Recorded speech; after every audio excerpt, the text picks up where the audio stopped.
যৌতুকের অভিযোগে সাধারণত কাঠগড়ায় দাঁড়ান স্বামী কিংবা তার পরিবার। তবে চট্টগ্রামের মিরসরাইয়ের একটি ঘটনায় উঠে এসেছে ভিন্ন চিত্র।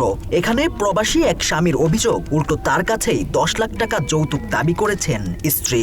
দাবি পূরণ না হলে আত্মহত্যা করে পুরো পরিবারকে মিথ্যা মামলায় ফাঁসানোর হুমকিও দেওয়া হয়েছে বলে অভিযোগ তার।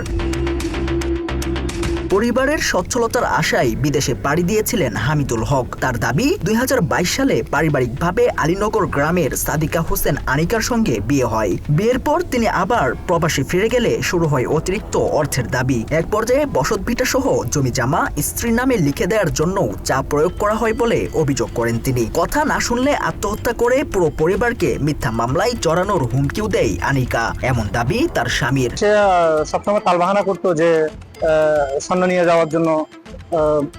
তারপর আমি বিদেশে যাওয়ার পরে সবসময় টাকা, মানে মোটা অঙ্কের টাকা আমার কাছে চাইতো।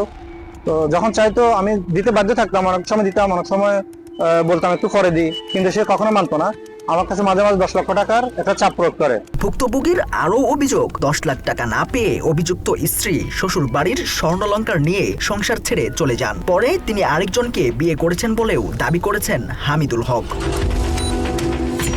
এসব ঘটনার খবর পেয়ে দেশে ফিরে আইনের আশ্রয় নেন এই প্রবাসী। যৌতুক দাবি ও মানসিক নির্যাতনের অভিযোগে স্ত্রীর বিরুদ্ধে আদালতে মামলা দায়ের করেন তিনি। মানে যদি আমি যদি জায়গা না দিই, 10 লক্ষ টাকা না দিই, তাহলে সে আমাকে করবে, ডিভোর্স দিবে, এবং ডিভোর্সে দিছে। অন্যথায় একটা ছেলেকে বিয়েও করে আমাকে আবার উল্টা মামলাও করে। তখন আমি আদালতে এটা প্রমাণ করতে সক্ষম হই যে মানে আমি ওর থেকে কখনো আমি চাই নাই, কিন্তু সে আমার থেকে সবসময় যৌতুকের দাবি করে মানে আমাকে সবসময় টেনশনে রাখতো, সবসময় আমাকে প্রেশার ক্রিয়েট করতো। মাত্র 30% টাকায় জমির মালিক হয়ে নতুন বাংলাদেশের গড়ে তোলার স্বপ্ন দেখা বাংলা বসতি।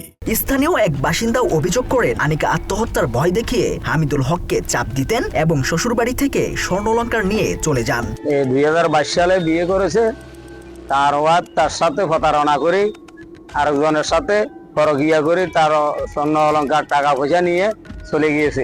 এদিকে ভুক্তভোগীর আইনজীবীর দাবি, মামলাটি বর্তমানে আদালতে প্রক্রিয়াধীন রয়েছে। আইনি প্রক্রিয়ার মাধ্যমে তার হামিদুল ন্যায় বিচার পাবেন বলে প্রত্যাশা করছেন তিনি। প্রবাসী হামিদুল হক আমাদের নিকট তার স্ত্রীর বিরুদ্ধে যৌতুকের অভিযোগে শারীরিক ও মানসিক নির্যাতনের বিষয়ে প্রতিকার পাওয়ার জন্য আসলে আমরা বিজ্ঞ আদালতে প্রবাসী হামিদুল হকের যাবতীয় অভিযোগ এবং বিভিন্ন প্রমাণাদি সহ বিজ্ঞ আদালতে মামলা দায়ের করিলে বিজ্ঞ আদালত মামলাটি আমলে নিয়ে আসামির বিরুদ্ধে বিগত 4/6/26 তারিখ ওয়ারেন্ট ইস্যু করলে আসামি আদালতে আপোষের সাথে জামিন লাভ করেন।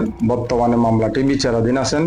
আশা করি প্রবাসী হামিদুল হক ভুক্তভোগী হিসেবে আদালতে ন্যায় বিচার পাবে। যৌতুক দাবি, মানসিক নির্যাতন ও হুমকির অভিযোগে এখন আদালতের দ্বারস্থ হয়েছেন প্রবাসী হামিদুল হক। অভিযোগের সুষ্ঠু তদন্ত ও আইনানুগ নিষ্পত্তির দাবি জানিয়েছেন তিনি, তার স্বজন এবং আইনজীবী। অন্যদিকে অভিযুক্ত স্ত্রীর বক্তব্য পাওয়া যায়নি। বিষয়টির সুরাহা দাবি সংশ্লিষ্ট সবার।